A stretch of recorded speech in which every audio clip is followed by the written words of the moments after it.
going to just give us an introduction of her vision. Let's bring it on.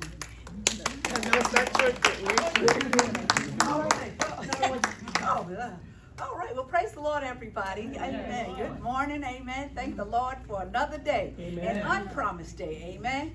Just grateful for each of you that have assembled yourself here today. We just believe that the Lord is going to give us some health and wellness knowledge so that we can be better disciples for Him. All I can say is 18 years ago, a young lady spoke at our first D.I.V.A.S conference. And so that's where the name D.I.V.A.S originated from. And then each year the Lord gives me a theme. And so this year our theme is brave. And I didn't bring my little notebook to tell you what it symbolizes, but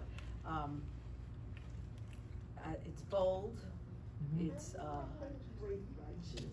righteous, anointed, virtuous, and earnest. So that's brave this year. But D.I.V.A.S is dedicated, intuitive, okay, because you know we changed that I over the years. Okay, virtuous, anointed, and sanctified. So that's what we are, women of God. And so today we thank you for assembling yourselves. I can't make excuse. My daughter said she forgot. She's recovering from a stroke. She said she forgot and didn't close off her business, and so she had a client, a nice paying client. So God knows we need finances as well. And if you all continue to, give us a nice long session, she'll try to make it in. My granddaughters just flew back in from a business trip. So I just thank the Lord, amen, for those of us that were able to make it. Thank you for taking your time out. It's not, we need natural and spiritual food for our soul. And so this is what the purpose of this health and wellness session is about. So with that being said, I'll turn it back into the hands of our evangelist. And certainly thank, amen, Evangelist Talitha for being our tech person when we did our Zooms all in line, and they worked wonderfully. And I would not be here today without the support and assistance of our evangelist Anissa.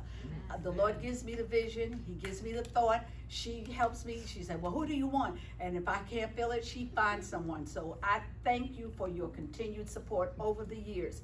You need somebody that you can depend on. Amen. And Jesus is who I depend on for everything, but sometimes you just need a human being to be able to depend on. She doesn't give me excuses and say, oh, I forgot. I just thank the Lord for your continued support. Amen. And so I'll turn this back into your hands.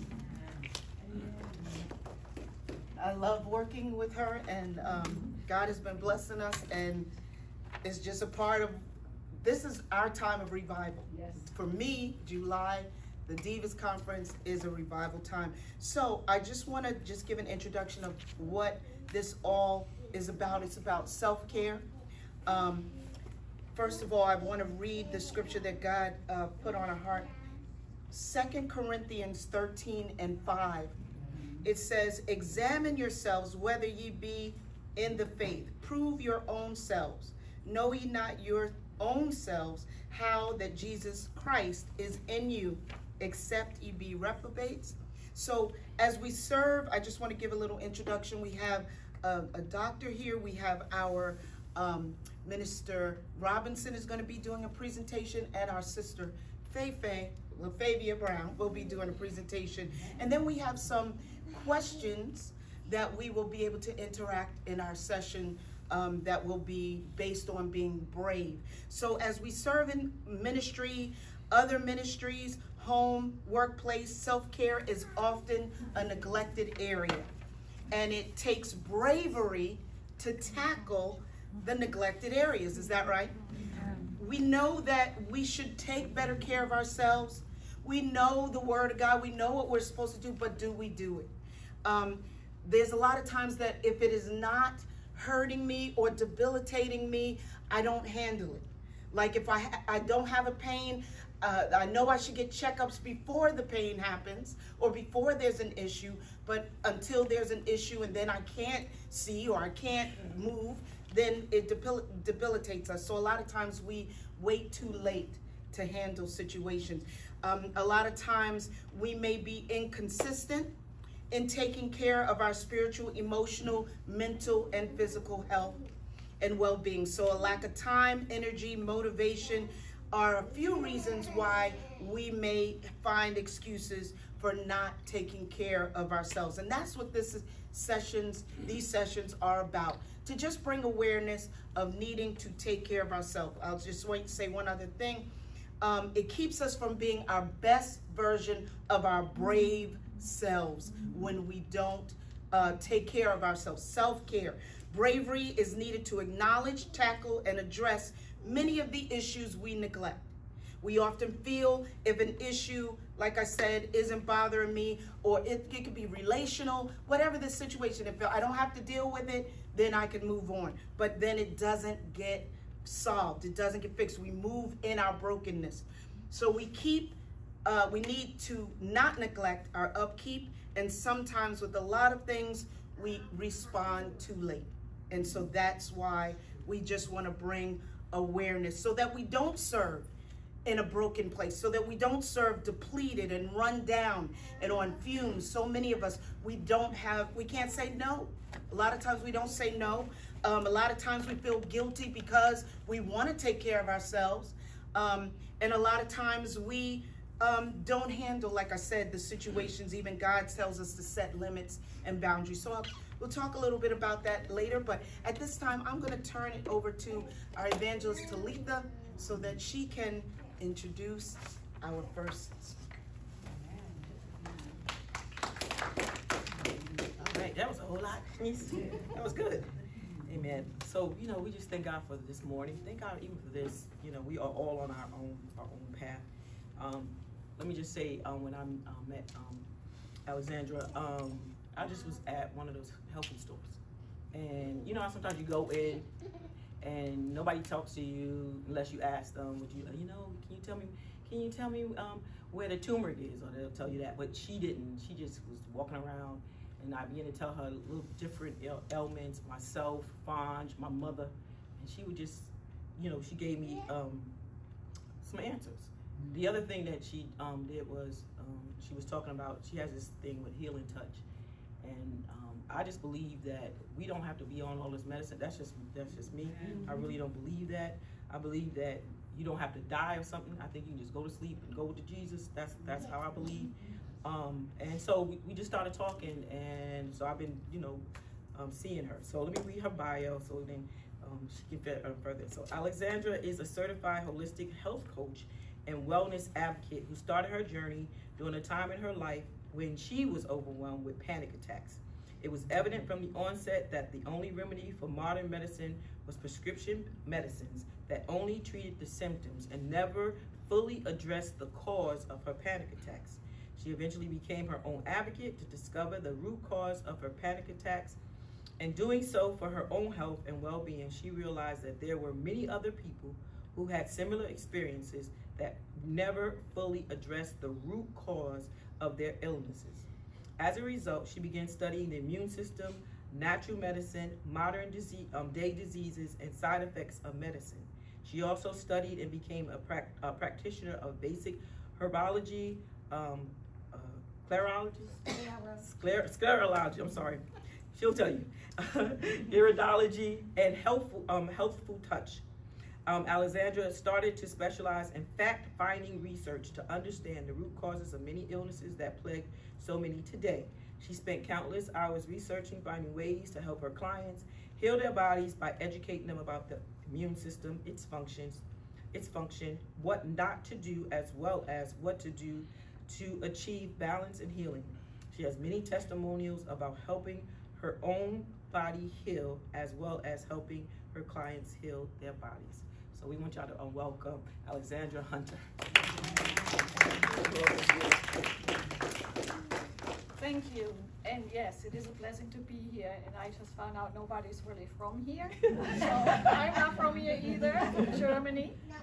And in Germany, we still do most stuff a little bit different than in the States. It's still more a little bit natural, but it has been taken over by pharmaceutical companies too. And that's probably where most people are not understanding what's really happening. So the reason why I'm doing everything under the umbrella of health coach is because I did want to go for my doctorate in naturopathic health, but it would have been too many years, too much money, and God had already blessed me with all the knowledge, with everything that I needed to know. And it's ongoing. It's not that now I must know it all. No, it's ongoing. Every day there's stuff that's being revealed through clients who call me because somebody else has something going on now. This is what's happening, that's what's happening. So ongoing research, ongoing trying to figure out how are we going to help that person heal, right? So that's why I never went for the doctorate. And I do believe that I am working in my purpose. God revealed it to me. I did not know I was supposed to be in this, right? And then stuff happened throughout the years. I'm like, okay, God, if this is where you need me to be, you better give me all the resources and all the answers for the questions that people have for me. And on that day, everything started with, I prayed about something, went and took a shower, came out, and the answers were either in the radio, on TV, on something I read, something somebody sent me, and then I went and did research from then on. It was always like a stepping stone. And the amazing information that you find that normally you wouldn't find on Google, I'm gonna try to teach some of the stuff, because when you do Google something, not everything comes up. Your side effects of your medications, you're gonna get a short list, but if you put in something as a matter of fact, it will come up too. But how do you know that, right? So we just have to be a little bit creative with what we are asking Google. And AI is making it more difficult now too. So in the beginning, I loved it. I'm like, oh my God, they're really telling the truth here. But then it's now not again. So it's giving you different versions, and it's manipulating. Some stuff is good, some stuff is not. Okay, so all the studies that I did over the years on cancer, on blood pressure, on all those things, especially cancer and autoimmune diseases, the NIH, they know all this stuff. They know what cancer truly is, but they're hiding it because there's a bigger entity. And I believe, just like Talitha, maybe many others, in the healthcare system, so we have the healthcare system, the doctors, the nurses, the hospitals, we have the pharmaceutical companies, we have, of course, your labs and everybody who's included with that. But your insurance companies also, right? So when somebody doesn't get approved for a certain procedure, why is that? Maybe sometimes that's God, because you're not supposed to have that procedure. But nobody tells you that, because the doctors are the mouthpieces of the pharmaceutical companies. They are not the doctors that we saw 20, 30, 40 years ago, or even later, right, longer ago. The whole dynamic has shifted in why doctors are here, right? And the universities have changed. There are documentaries out there that show you from doctors, scientists, everyone who is sick of what this has turned into, and they made it their work, or maybe God ordained, to let people know, wait a minute, something is really, really wrong here. Some churches don't like when I say something specific, which is, everyone is talking about spiritual warfare, but nobody understands war and how deep it actually is. Now, I do go to the doctor, I get tested, and that's as far as it goes. If I meet somebody who is giving me winks because some stuff they're not allowed to tell you, right? Because of the insurance companies that they deal with for malpractice insurance and other stuff, insurance companies, all that. If you find a doctor and they wink at you, good, right? We just hope they will do that with everybody and they can get information to people. I go, I get tested, and that's it. I had a tumor right here on my face. It was, oh my God, it was huge. I'm like, oh my God. Right? I do get those fears too, but I know how to reel it back in, because I know what cancer is, I know what the immune system is capable of doing, and I always say in everything I do, the God-given immune system, right? So when we then go to the doctor and they give us a diagnosis based off our symptom, but the symptom is nothing but your immune system telling you that there's something wrong. Now what has happened, the doctors, not even the doctors, let me step back. The pharmaceutical companies have turned each symptom that your immune system is giving you into a disease. Okay? Let's start with high blood pressure. What is high blood pressure? What is the number one reason for high blood pressure? Most people don't even know. Not because you're black, not because you came from the moon, not because you're fat, not because you're skinny, not because of any of those things, not because it's hereditary. Dehydration is number one reason for high blood pressure. So what the doctor should be doing is, okay, Mr. or Mrs. So-and-so, how much water are you drinking? Let's start here, because they cannot tell you or help you to heal if they don't know what the cause of your issue is, right? And so I dig down deep into what's the cause. So a lot of people say, Alexandra, I'm drinking enough water. No, you don't. Or maybe you're drinking too much. So let's figure it out, right? Because a lot of people always claim they drink a lot of water based on what they were told by doctors or whomever. So now you have your high blood pressure, you are dehydrated, we fix the dehydration. Once we fix that dehydration, then we look at, is your blood pressure still high? If it is still high, guess what? We're gonna figure out, is it because lack of sleep? That's the reason for high blood pressure. The lack of sleep, of course stress, we all know that. Pain, right? So my clients, they have to check their blood pressure 3 times a day at certain times for a whole week. Now we know your average. And they have to make a list. I have a whole form that they have to fill out, and it's comments. The comments are very important. The doctors are not asking you about that. You are that 10-minute, 2 o'clock appointment. You are not Mr. Jones, Mrs. Alexander, whatever you are. You're not that. You are there 2 o'clock, 8 o'clock, or whatever o'clock appointment. That's sad. Shouldn't be that way, right? Some doctors went in to help people heal, and then they forgot what it was all about, right? So I always pray for any doctor I'm dealing with or my clients are dealing with. I pray for them, and I ask my clients to ask the doctor, why are you doing this to me? And the reason why I'm saying it this way is because, so let's get back to the blood pressure. Now you are being put on high blood pressure medication. Do you know what high blood pressure medication causes? It causes your A1C numbers to rise. And a lot of people are diagnosed then with what? Pre-diabetes. It causes neuropathy, which is nerve damage. So now you have the tingling pain in your hands, in your feet. Okay?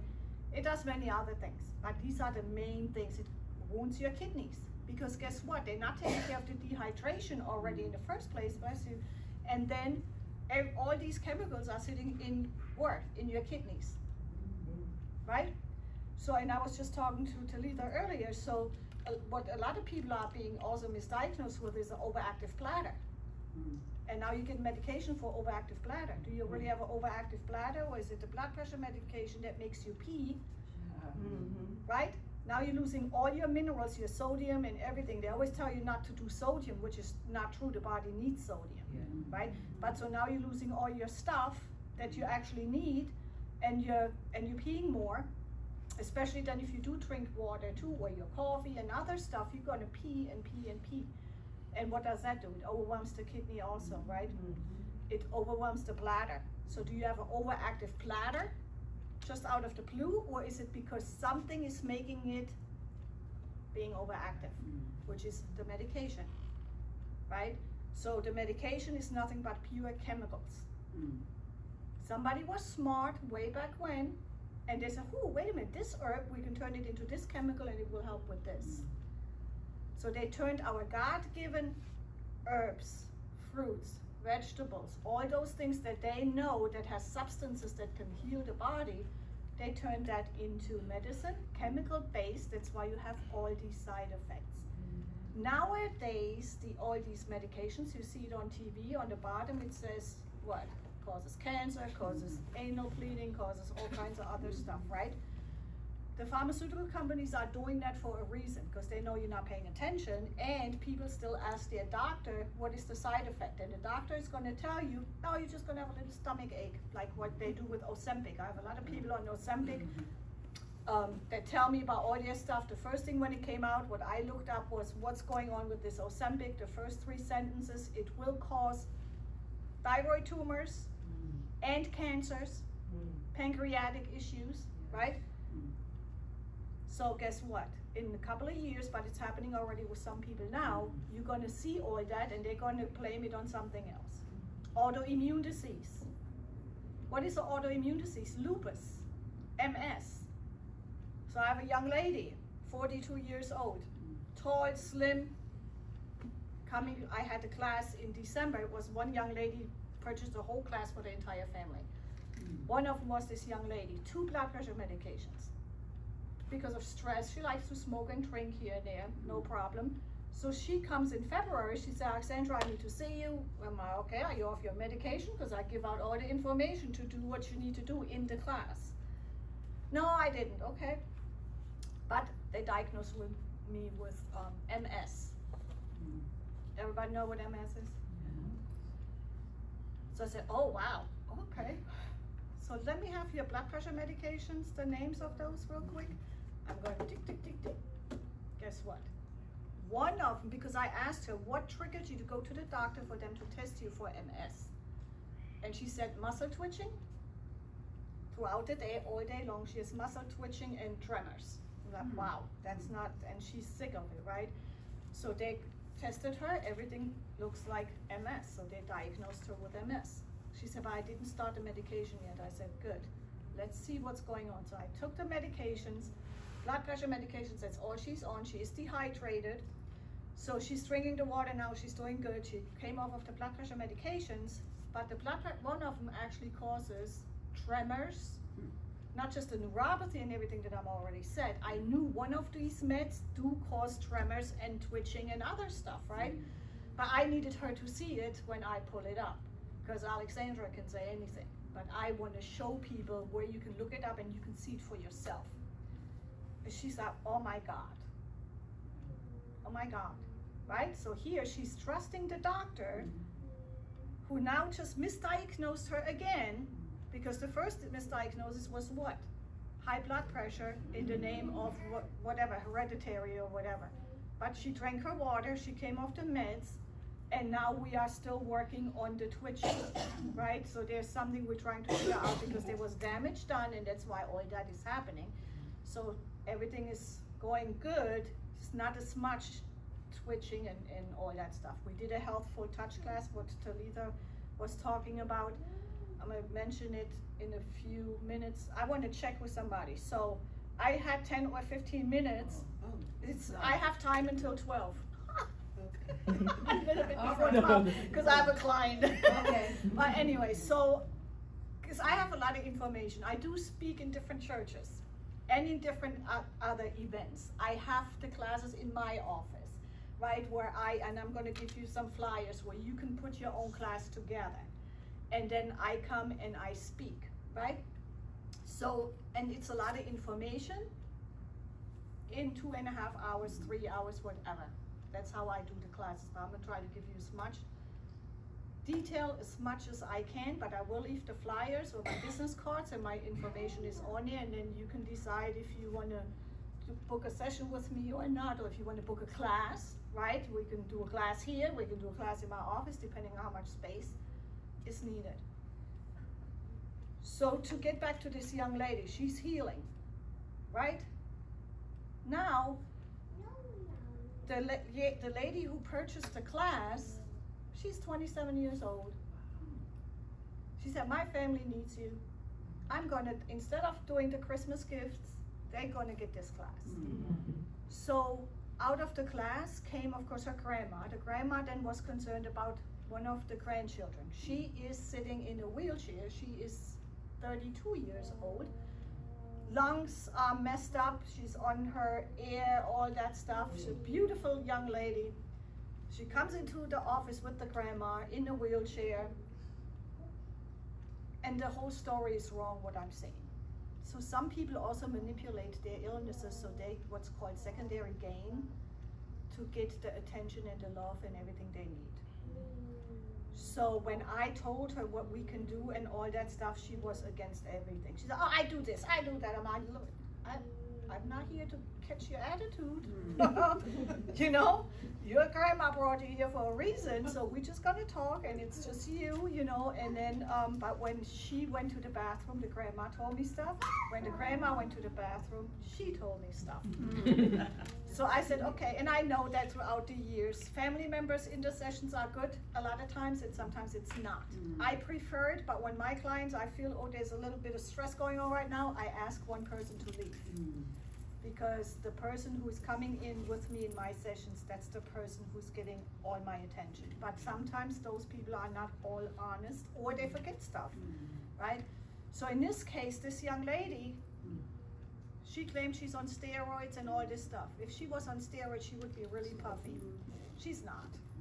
But everybody's thinking that she is, and she's doing this, and I went to I said, look, I don't know what kind of game you got going on here. If it's working for you, it's working for you, but please, you are destroying your lungs even more by being on this oxygen. By doing all these things, because she's on it all day, but she's probably putting it out when she's alone and put it back in. But so we have different people, I'm saying all this because we have different people that are acting a different way, in different ways, right? When I had the panic attacks, I couldn't walk from here to there. And they just came overnight, I thought, but then I looked back, I'm like, nope, they already started at a certain time. Mine started, I thought, hormonal. No, I was also dehydrated. Okay, I was smoking, I was drinking coffee all day, there was not even this much water coming into my body. Water, right? So I was dehydrated.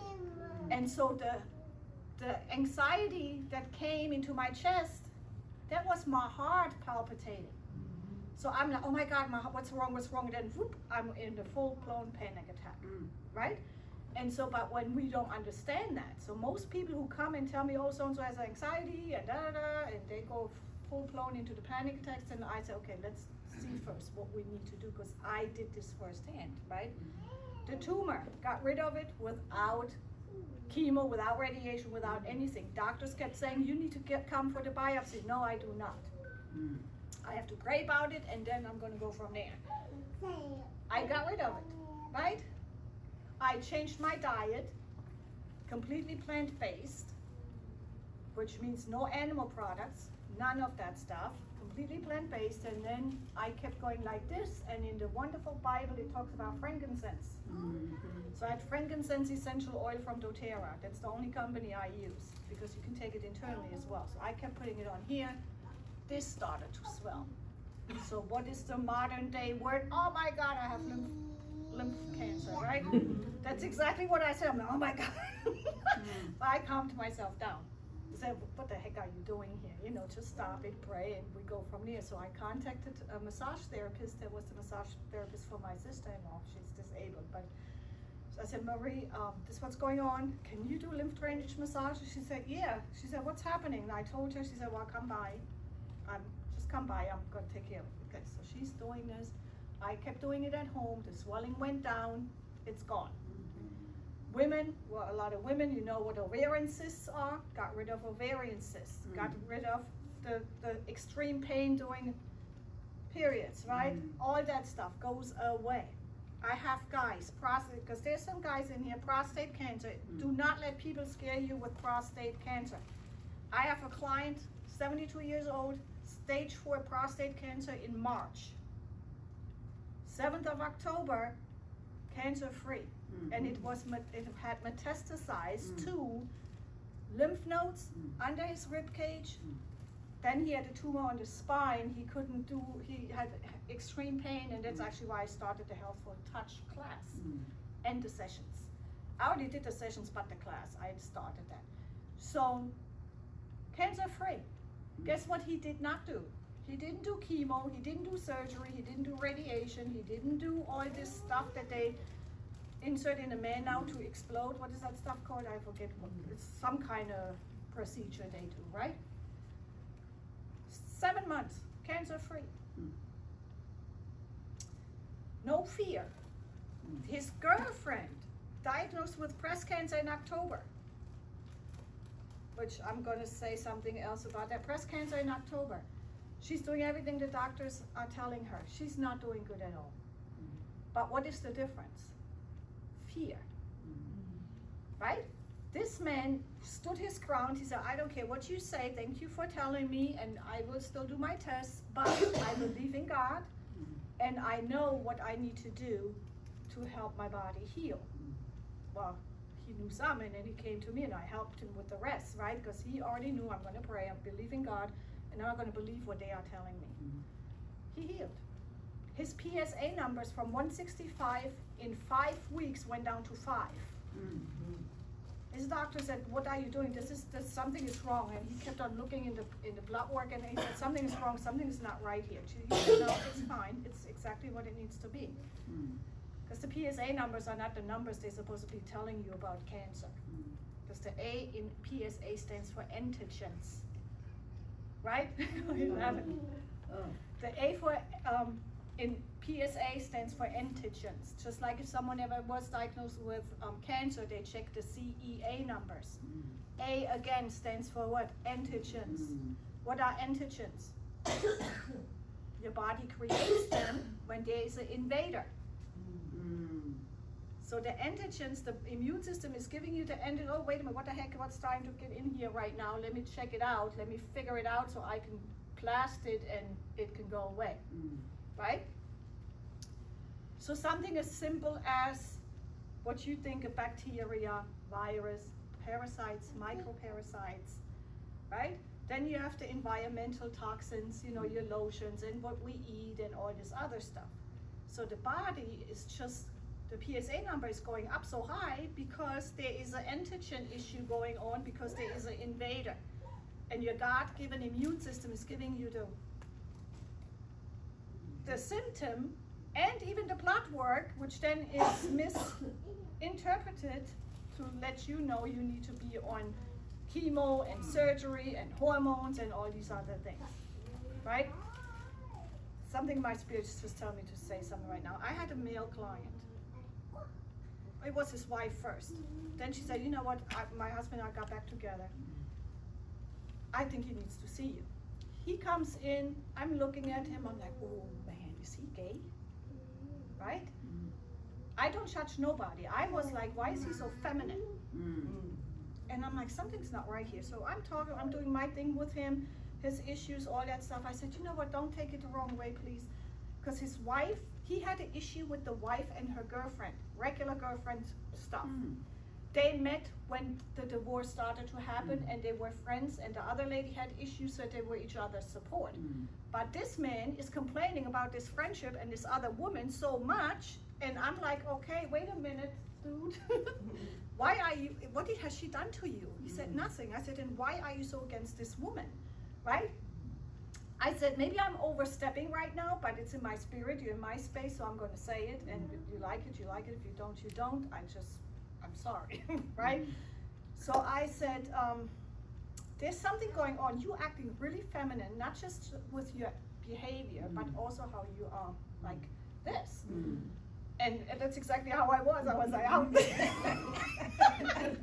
He looked at me. I said, if I would know any better, are you taking hormones or something? He said, and I said, are you gay? And he said, no. And he said, why you ask me? I said, because you're acting really feminine and really like this. And he said, no, but you know what? I said, hormones, anything? He said, yep.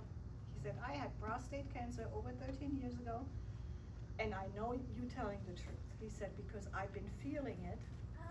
So they back then gave him the shots of the hormones, which they do now still with men, which I then told my 72-year-old client, I said, if you take what they are telling you, you're going to, she's going to think that you flipped to the other side. You know, his girlfriend. I said, so I don't know, but it's up to you. I just give you what I know. It's your decision. And that's what I do. I tell you what you can do, it's up to you. One day at a time. If you fall off, why did you fall off? Let's figure it out so we can fix it and get back if that's what you choose. So this man then said, yes, it was the hormones. I said, oh, good God, thank you.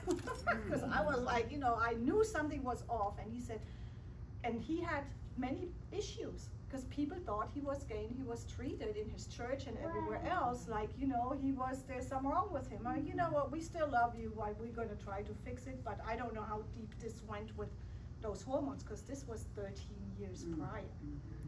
Do you see how long this stuff, or how much that affected his immune system, his hormonal system, that he's still, acting like he is a female, but just to get back to the prostate and all, and I wanted to mention that because if we do see people and we look at them and we are all human, we all have done it, like, oh, wait a minute, what's going on here? Know that sometimes it's the medications that people are on, or they had been on, surgeries they've been on, injuries they had to the brain. There are so many different things that are affecting a person, and when we look at them, or even the doctors look at them and say, oh, there's something wrong with them, they are mentally ill or whatever, that's not so either. Because even with, especially in the Black community, the mental health that they keep saying, is there a mental health issue? Yes, but not just in the Black community. Do we all have trauma and all that? Yes, we have, right? Are there issues where there's systemic racism? I believe so, yes. True, I know there is for a fact, and other white people tell me, oh, that's not true, I'm not a racist, I'm like, yeah, shut it, because if you don't see it, this is how you can, there's a really cute video, and it shows, as I watched the video, so you understand where this systemic racism starts. It's also in the medical field. I have an 18-year-old lady,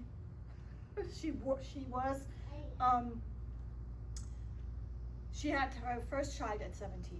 Her dad said, if you are going to go to college, you can stay here. If you're not going to do college, you need to move out. So she moved out because she wanted to be with the guy who got her pregnant. It's one of those things. Then she got pregnant again by the same guy. But stressful relationship. She becomes the caregiver to my sister-in-law, and then she disappeared one day, ran away. Her girlfriend calls me, said, oh, have you seen her? Is she working? Nope. What's going on? I have no clue. She returns Monday, said, what's going on? I heard all this stuff. I have bipolar. No, you don't. Why do you have bipolar depression, right? The doctors told me that, okay, and she's on blood pressure medication. I'm like, you're 18, what are you doing on blood pressure medication, right? So I said, this is what I want you to do. I want you to go, now she's speaking with her parents again, I said, call the grandparents.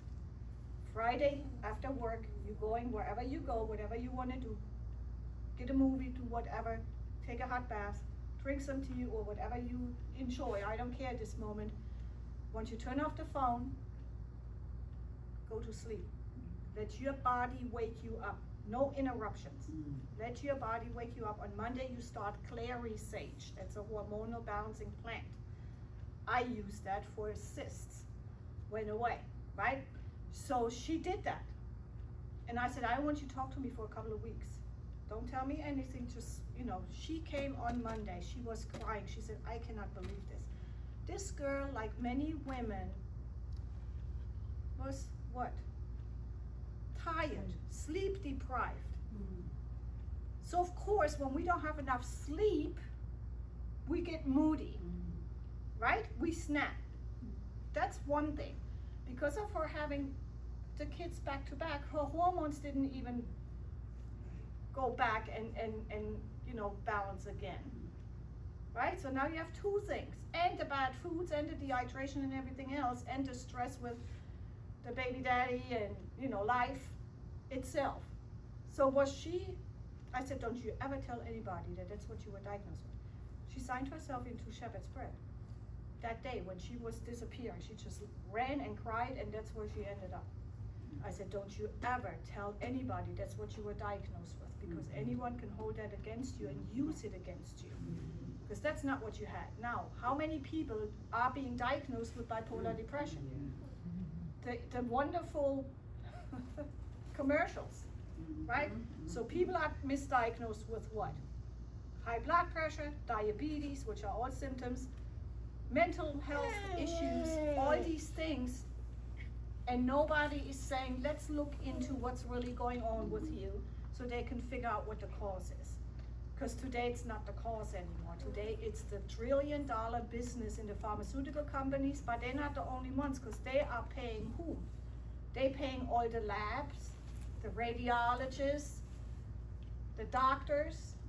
They do pay the doctors. They just don't cash out like this. These doctors have trusts. The companies create trusts for these doctors, and the doctors can go and get their debit card, and that's how they get paid.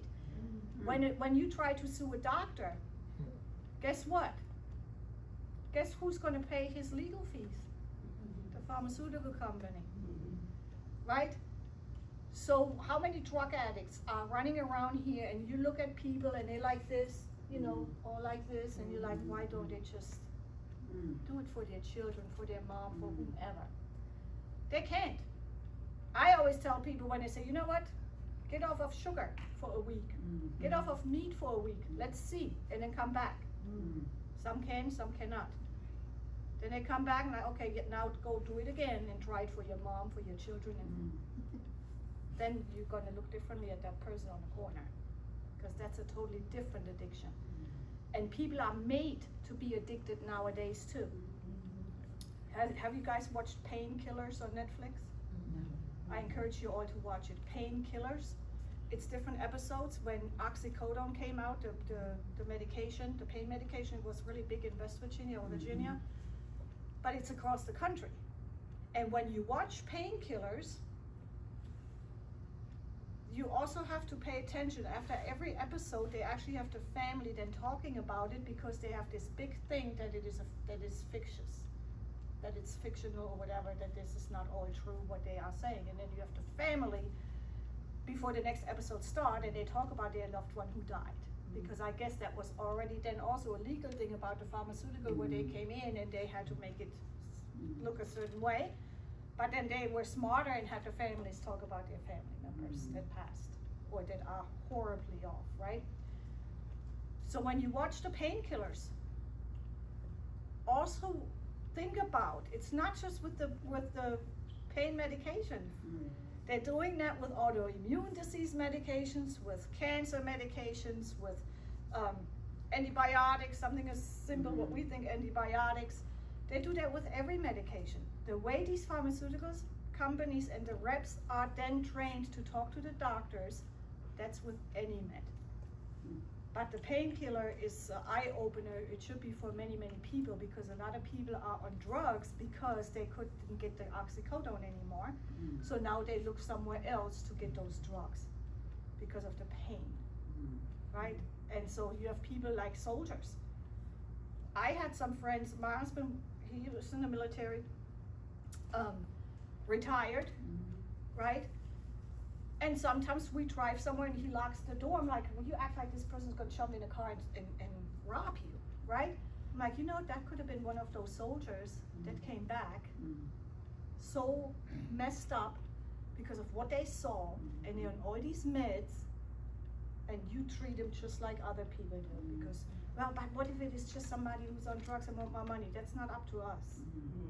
It's not up to us at that moment, right? Because those people, we do not know their story and why they ended up where they are, right? When we first moved here from Texas, we came because my parents-in-law were moved here by their daughter, and so we ended up here. My husband, he told them, he said, well, he came home, and he said, you don't believe what this is. The unit he was in, he said, and the job that he was doing, so he was privileged to a lot of information. So he said, can you believe there's a whole unit with nothing but drug addicts? Not in a mean thing, because they are all addicted to these pharmaceutical drugs. And they were still active duty soldiers. And we see that, so say they're not active, they're out there, and then we're like, what is this young person doing? Why aren't they getting a job? Because they probably fought in Iraq or in Afghanistan, came back and they saw some stuff, right? These people, they saw stuff like I used to work in HR, and one of my assistants, her son, he was sitting next to somebody when the IED came in, his head exploded, and he saw it. This boy is not normal. He's not the same anymore. So there are so many different things that can affect somebody. And I always say, I don't know that person's story. I just pray and love and healing, and it's all I can do, plant a seed, and that's it, right? Going back to the guy with prostate cancer, for him, I started the Healthful Touch class. So I was always intuitive with certain stuff. And as a child, I didn't know what it was, right? But as I grew older, my hands kept getting hot. I'm like, what in that word? Why is my hands, why are they so hot? I'm like, oh, menopause? No, it's not menopause, right? So I looked into energy work and all these different things. Like some people do Reiki, right? Do anybody know about that? Reiki? That's misunderstood too. It's been turned into a money-making business. Healing touch, that's a good source too. They are in hospitals now. They do certain stuff, and then those two, I didn't believe in what they have turned into. So then I found quantum touch. Quantum touch is straight to the point, just like when you see the athletes with the kinesiology tape, or the acupuncture person, right? So there's a specific thing. So, and then I always said, so if God can heal us, if Jesus was here and he put hands on people and he just looked at people or whatever it may be, sometimes he didn't have to do anything, they just touched his garment, right? So why can't that happen now? Why do we need all this stuff, right? Because we do need it to bring us on our knees so we even ask and talk to God, right? Because sometimes some people need that. I needed that. So we're not supposed to get into that path where they actually start to surrender and do their thing with God, and then they go on their path, right? So the healing touch then was, okay, let me see. So I took the class. It resonated with me. I loved it. I was like, okay, this guy, he's the only one saying, make it your own. We don't know how far this goes there, but there's a lot of research behind healing touch, quantum touch, whatever people are calling it. And so I encouraged the guy who had prostate cancer, who then also had the tumor. He was in so much pain. He came into the Den Line Herb Shop. That's where I was for 7 years, up until last month. So he came in, I did the touch work on him. He started sweating. He's like, oh my God, it's going away. So I said, look, you and your sister and your girlfriend, you need to go online to quantumtouch.com, $99, take the class. You can sit together, you turn the video on because the guy is giving the class. It goes off, you apply it, you come back, next video, and that's how that is set up. None of them did it. I'm like, I know this would help all of you because I'm applying it already with people, right? But this works, just do it. And then he was in so much pain. I said, look, come to my office, I'm going to do a session with you. And then in my spirit, I'm like, why have you guys not taken the class? I don't know. I said, okay, then it must be I need to find someone who gives the class around here. Of course, there is somebody, it's a lot of money, and it's a lot of hours, and I'm like, that's not how this is supposed to be, right? So then something in my spirit said, why don't you do it? Like, well, yeah, why don't I do it? Where did that come from, right? So I teach it in 7 minutes, but we are in the class for 2.5 hours. Till Lisa was in the class. And we didn't have many people when she was there, so there are always different people. Sometimes there's a lot of people, some people cancel, they come to the next class, or other stuff happens, right? So I did the class. People were amazed about the stuff that was happening, and all you are doing is you touch the person a certain way, you wish love and healing for that person. Your energy level goes up, oxytocin, which is a healing hormone, right? The love hormone, the highest frequency there is in the universe when it comes to love. And so that's the stage you are in. The devil himself can lay right there, he can never pull you down. Because in certain energy work, they do tell you, oh, I'm so drained, I need to go ground myself, I need to adjust my energy. And they go into this whole thing, and I'm like, what? It's not supposed to be that way. So either they are trying to show off, they want that oh, you so good kind stuff because you the healer. And even people said to me, you a healer. No, I'm not a healer. I'm here because God put me here as a vessel. I'm not the healer. I'm showing you and giving you all the information so you can help your body heal. Right? So when you then have those people who are so tired and so they need to ground, and then the stuff they do, symbols and stuff, that's not in my spirit. It never resonated with me. So I then turned it into healthful touch. Okay? And really, it is good. Stories and the stuff you see, tinnitus going away, ringing of the ear, somebody for 6 years, 7 minutes, the ringing went away. Came back after 2 weeks, because I kept in touch with her, but she wears the Bluetooth thing in her ear all the time. So there is a disturbance if we believe that our body has electricity. The heart does, the brain does. That's why they do EKGs and stuff, because there is a electricity running through as a frequency. So that was a disturbance. She also dyes her hair black, blue, pink, right? All these toxins that are going, so there was a disturbance. I always encourage people to come back to the next class. You pay for one, but you can always come back to get more experience, right? So she came back. That was in November. I worked on her. Ever since then, no ringing at all. So some people need a couple of sessions, and that's why I say I need to teach it. So 2 people sign up, you learn it, and you apply it, and you can apply it all over wherever you are, wherever you want to be. Numbness from here up. A 74-year-old lady who had pacemaker put in. In the class, taught the daughter and the granddaughter. There was no movement, nothing was happening with the grandma. She also had neuropathy in her feet and all that. She was on all these meds, but we were able to get her off by fixing the issues. So guess what? 15 minutes. The numbness that she had for over 7 years came. Her back was fine. Lady with swollen feet that you see a lot now. I mean, her ankles, they were this big all the way up to here, already turning black and bluish and all this stuff, right? The water started coming out of her feet. And she wasn't even supposed to be in the class. This was the guy that I created the class for, his nephew, who is also a minister. He was supposed to be in the class. He brought his wife, and she was barely walking like this. Right? So you see the stuff that happens, pain that people had for years going away, right? So, and you can visually see swelling go down. So the stories and the stuff that you see on my flyer, these are things that actually I witnessed in my office or in the class. And there's more. There's even more that I didn't even put on that sheet yet, you know? So when we then say and talk about God,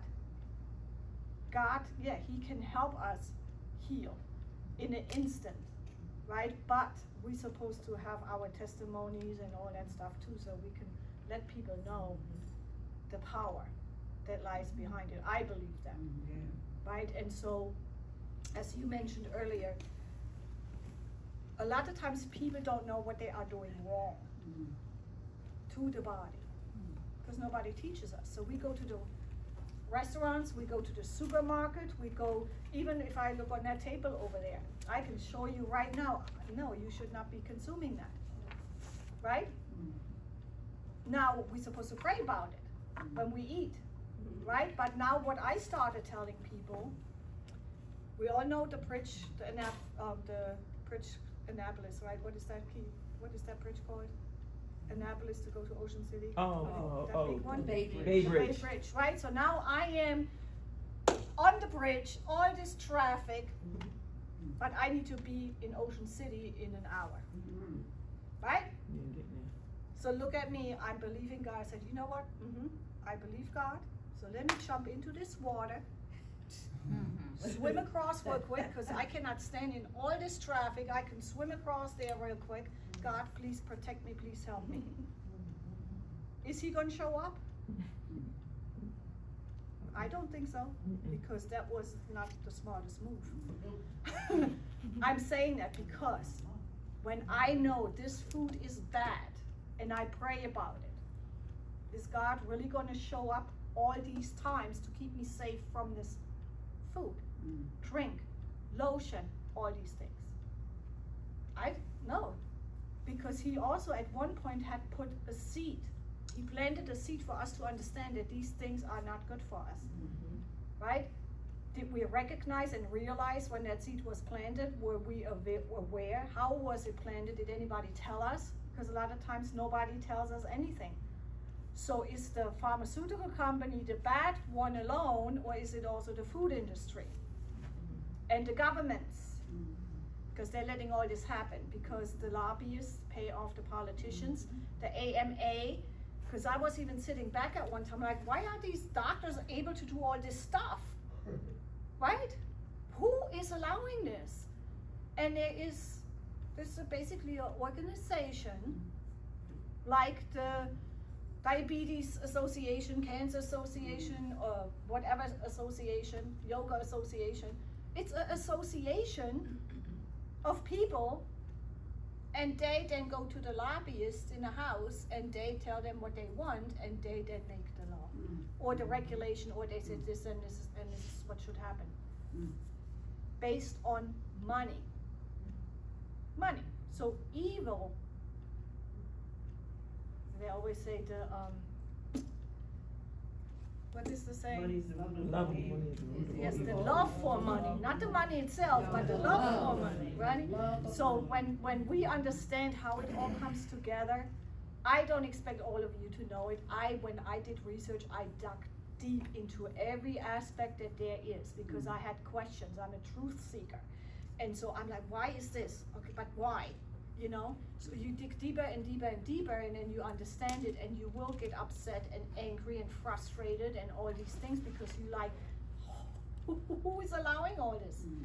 And now, if you go to a doctor, in this country specifically, you can choose to identify as a bird, as a cat, as a female, as a male, as a clock on the wall. I don't, you know what I mean? So, but you cannot choose with your insurance company if you want to see a naturopathic doctor and they pay for it. They don't pay for people like me. They only pay for the doctors, because they want you to stay in that system. There are wonderful doctors now that became integrative functional medicine, but they still also do the medication, but mostly they try to get away from there. The documentaries that I suggest, like What the Health, Forks Over Knives. If I'm gonna leave my information, you text me. If you want that flyer, I text you all the ones that I encourage everyone to watch. Pray about it, let the Lord move you. These people were doctors who saw what's happening to their own patients, and why are they not getting better? What's happening here, right? Including C-word, a doctor.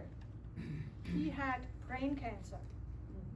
Was told to go home, put his affairs in order. He did everything the doctor said. He did go home, but he didn't put his affairs in order. He went back into his medical books. He lived 20 more years. Okay? 20 more years.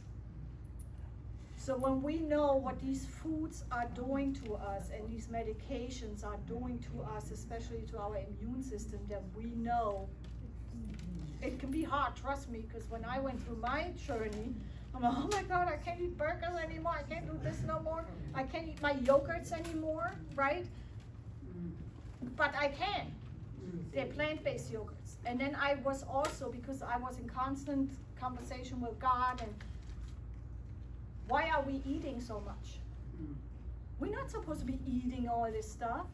When we go back to basics, when Jesus walked the earth, right? Moses and everybody. Yes, granted, they were not as advanced as we are today, right? They were healthy. They were moving. They didn't go to the gym for an hour, because that's a lie too. We shouldn't be working out for an hour, because that puts stress on our body.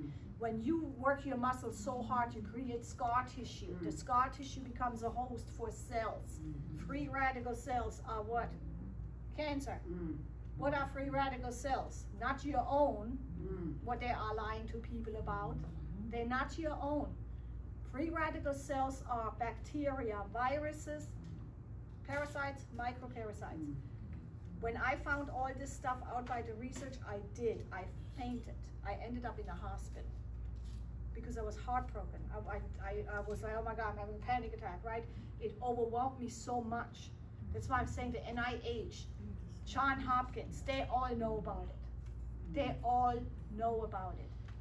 And they are not telling the average person because there is too much money involved. And when they then say, oh, I'm doing this and this, they refuse to run the tests. So now a person who's dealing with cancer, they can't get the tests anymore because the doctor says, you can't do all this, or I can't be your doctor no more, da da da da. Some, they just look away. But you cannot be a good doctor if you are not standing up for people.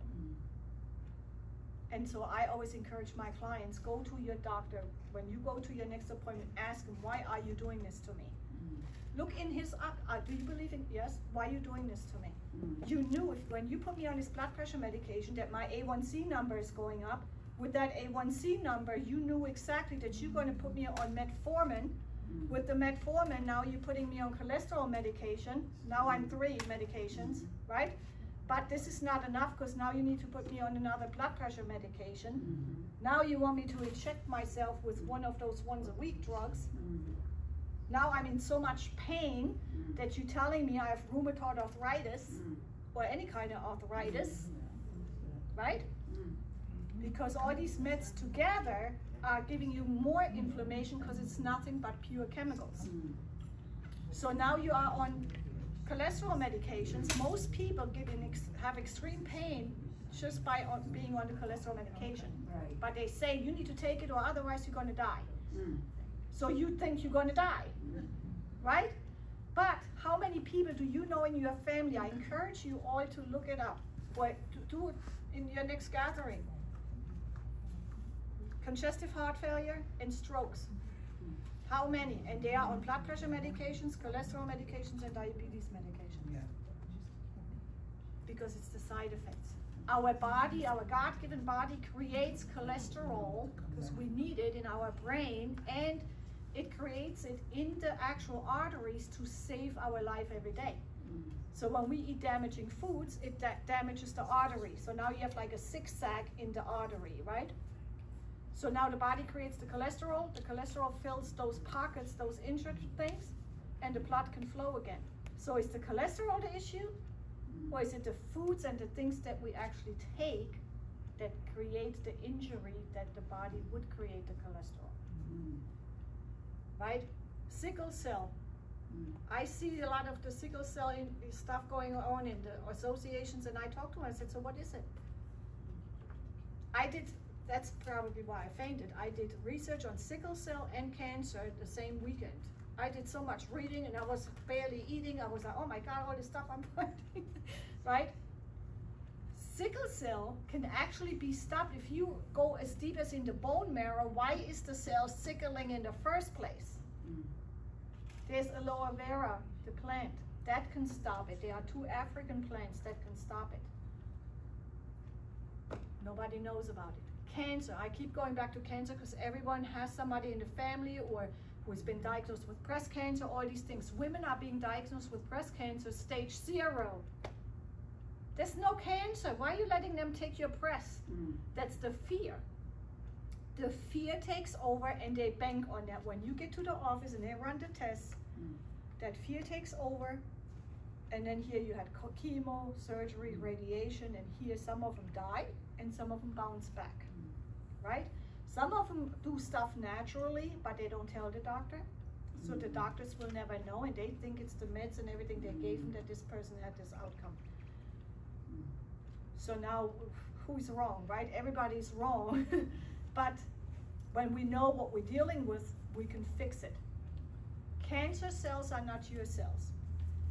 When you have a tumor, they go in and they do a biopsy. If it is a cell from your own body, it's benign. It's your own body. It's not a free radical cell. It's your own body's, right? Which means like endometriosis, overgrowth of tissue. We can have tumors. So there's a lot of stuff where our body overgrows tissue because the immune system is so overwhelmed. That's what it automatically does. And then some medications, because it blocks the immune system receptors, some of them, other stuff happens and the body can't function the way it was. That's the new medications. That's why a lot of people have all these issues, because it blocks one thing, you have a good relief from it, but it breaks down a lot of other stuff because the immune system can't do those functions anymore, because those blockers also block those receptors, right? So, but now we have the biopsy. They go in and it's a cancerous cell because it's free radical. Free radical is not your bodies. And I'm going to tell you some stories. You can look them up. One lady, Canada, misdiagnosed for liver cancer. She was having surgery already. The surgeons come out. We have good news and we have bad news. Okay? What can be good right now, right? I'm laying here dying, that kind of feeling. Well, you have a parasitic cyst. Parasitic cyst. Okay? That's what her cancer was, because the tumors are filled with cysts. May explain how all that happens. So now that's that lady. That's all happening while I was doing research, okay? So now I'm like, oh, wow, I had a lady, I met her too late. She did recover, but then she moved away, came back, a long story, she then still died. But she had renal carcinoma. They took the kidney out. They told her she needs chemo and all this stuff. She did not do that. She didn't want to have nothing to do, but she did take the chemo pill. So she was on that, and she learned when I told her what she can do. And luckily, Maryland was already legal for cannabis. So we're not smoking the cannabis. There's a certain way that it is extracted as an oil, not regular hemp oil, not regular CBD oil. And you take that in a very, very tiny dose. People all over the world are curing stage 4 cancers, MS, Parkinson's, all kinds of stuff, because that plant was only made illegal because of the healing properties, not because people were getting high and all that stuff. Because, yeah, this is another story. But anyway, so this is what I told her she should do. She started to heal, everything's getting better. She moves away, she comes back, her family's cooking all kinds of stuff, and she's eating all kinds of stuff. Boom, a year later, she's dead. But when I saw this with this lady in Canada, I remembered Teresa. And I said, you know what, God? So I put in renal carcinoma and parasites. So of course there are certain parasites now in research that can kill the cancer cells. That's what they're saying, right? So, but that came up, and I guess that's not what I'm looking for. Is that what I'm looking for? So then a story of a 70-year-old man comes up. He had all kinds of issues with the kidney. They finally diagnosed him with renal carcinoma. He did not want any procedures, nothing. He wanted to go home with the Lord. He was by himself. He had enough, but he did write the authorization to do an autopsy after he dies. Guess what he found? 41 centimeter bullet up parasite. How is this? I'm like, how is this possible? They did x-rays, they did MRIs, they did all these things. Why does that not pick that up? No. It only picks up a mass. That's why they go in. Does that make sense now? Okay. I didn't stop there. So now I have a customer. She turned client. I never do chemo, da da da da da. She was diagnosed with breast cancer stage 4. She was alone here. She had one friend. So she said, I never do this. I said, okay, this is what we're gonna do here. Are all your options. This is all you can do. She didn't have enough money to do all that stuff. I didn't have enough money to pay for it. I do a lot of stuff, but I can't do it. I can't do it. I need a foundation where that pays for all that, right? But so to step back, so when I told her all the research I've done and what I have found, she looked at me. She said, Alexandra, I know you're telling the truth. I said, okay. She said, her mom, when Tiffany was small, her mom was a surgical nurse at Johns Hopkins. And it was one specific night, and this was over 40 years ago, her mom didn't come home. And it's like, what the heck is happening? Didn't come home. There was a surgery that was happening, and when they opened the body, something happened, and it was like this. She said, I know you tell me the truth that there's something else going on other than what we are being told. The reason why her mom wasn't coming home is because they all had to stay, nobody was allowed to leave, and they all had to sign a non-disclosure agreement. Yep. Now tell me, how is that allowed, right? That nobody knows about these little free radical cells. So when I then did more research, there's an organization in Switzerland. They took all the information, research from herbalists, from doctors, from scientists, from anybody who ever wanted to know what is this about cancer, how do we heal it, what is going on. So they all have different sections of, some gave up of what it truly is, but they found a cure. And others were like, no, we need to know what this is. So there's an organization or a university in Germany, in Heidelberg, Germany, and it's an organization where all the information from all the drugs, medications are supposed to be coming, even with the vaccines and all that right now, and all the side effects. So they can then say, okay, this is what's happening, we need to do something as a whole world kind of thing. They had one doctor there, he did cancer research. He was able to prove that the cancer cell in the blood is nothing but a microparasite. He's not the only one. There was a Russian doctor who did the same study, not the same study, but she found the same thing, and she didn't even look at anybody else's stuff. So when you then have this doctor, during that time when he did that research, that was more than 60 years ago when the camcorders first came out, he was then able to actually show the cell how it moves, how it reproduces, that it is the exact same thing as the microparasite. So now, why did they not want ivermectin and other stuff being used for cancer and other stuff? Because it works. It is a anti-parasitic medication, right? So I don't know anybody in here. I'm not political or anything, but I'm not a Trump supporter. I'm none of that stuff. But when the vaccine, and this is how manipulation happens and the spiritual warfare, so it's in the pharmaceutical industry, right? COVID happens, all these vaccines are supposed to be coming out, said nobody wanted them because Trump was in office, right? Yeah. That's why I'm saying, That's because Trump was in office. Because as soon as Biden came in, everyone did not have, there were still people who doubted the vaccines, yes, but not as many. That's true. How manipulated, that showed me, I'm like, God, wow, look at this. One person is this person, whatever we think of the man, I just pray for him every day. And then we have this person over here, pray for him too every day. I'm like, what the heck is going on here, right? All these people were so against, it's the same pharmaceutical companies that made these vaccines. From one person to the next, people wanted the vaccine. And I refuse to get the vaccine because I don't even know what's in this thing, right? And all these illnesses that you have now, the so-called autoimmune diseases, the big swelling in people's feet, they are micro blood clots. They can be healed. They're not the big blood clots. They happen too, where people then died and they said they died of something else because they had heart issues or whatever, right? So we're looking at a mass manipulation. And I always say this is where the true spiritual warfare is. Because not because it's in the churches on purpose, it's because nobody knows.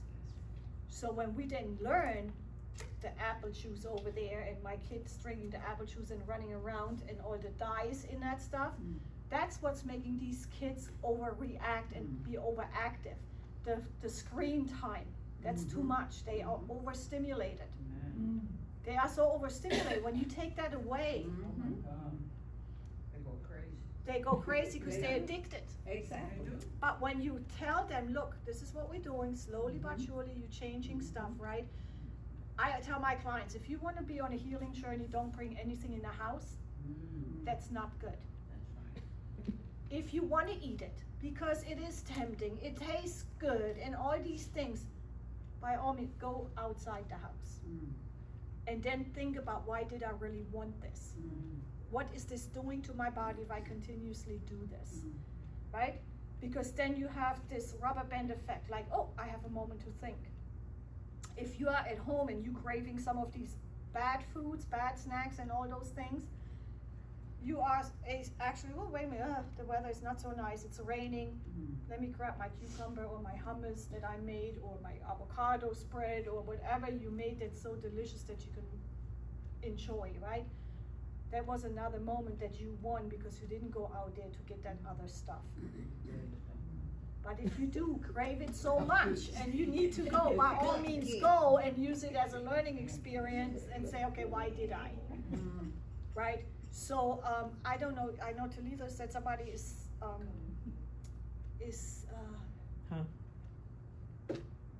the, not nephrologist, dialysis. Who's a dialysis nurse? Oh, not here. Not here, okay. So we have a lot of people that nurses, and they want to get in these professions, and they learn and they do, and then they fall into that same trap with all the stuff that they're being taught, right? So dialysis, why? Did God really make our kidneys fail? Was it the food industry? Was it the lack of knowledge? And then these industries that capitalize on it with the medications that make everything break down, right? So now this keeps growing and growing and growing. People are dying and dying and dying, and we think it's just what it's supposed to be.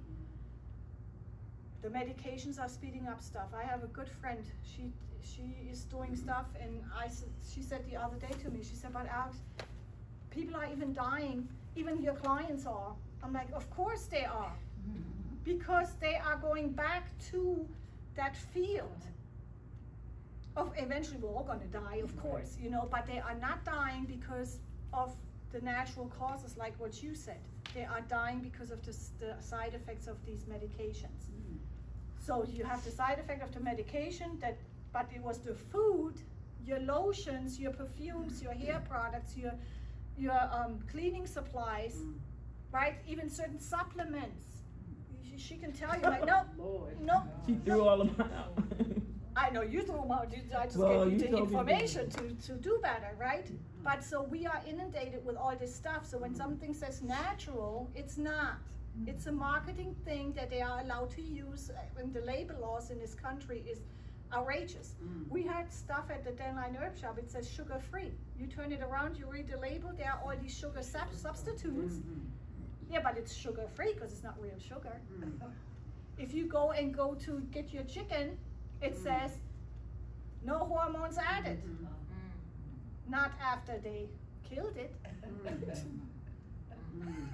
When you then learn in that sense to look at the labels, yeah, it just says no antibiotics ever. You know, is it true? Some people, yes, they are. They're not doing the antibiotics anymore, but they still get all the vaccinations too. They get so many vaccinations, it's not even real anymore. And you get that with that when you eat that, right? So way back when, the chicken were running around and there were certain foods that we ate, we did not get sick, but even those people back then got sick. Because they ate what? Carcass. Everything dead is a carcass. So if you go and say, okay, they killed it, now it's dead. There's no life to it, right? So some people say, but we need meat for protein. No, we do not, because there's other stuff for protein. There's the Game Changers is another documentary. They are bodybuilders. They are, and they're like, I don't touch meat because they get it through their herbs, through their fruits, through their vegetables, through their legumes. You know, you get your protein through peas, the green peas. You know, they are full of protein. So no, you do not need that. But we are, and people say, oh, Alexandra, oh my God, I can't eat meat no more, I can't do that. No, it's up to you. Do one day at a time. Watch the documentaries, pray, let the Spirit guide you, because I'm only here to plant the seed. And sometimes we can just plant the seed. Like, I made myself sick in the beginning. Oh my God, you all need to stop all this stuff, da da da da da. But that was the wrong approach on my part too. right? But I was so passionate about it where people started to say that I'm being pushy, or but I'm not being pushy, I'm being passionate because I don't want to go to your funeral. Or I don't want to have your sister call me and tell me that you have MS, you're on the medications, and now you can barely move, or you died of a brain tumor because these medications give you brain tumors, right?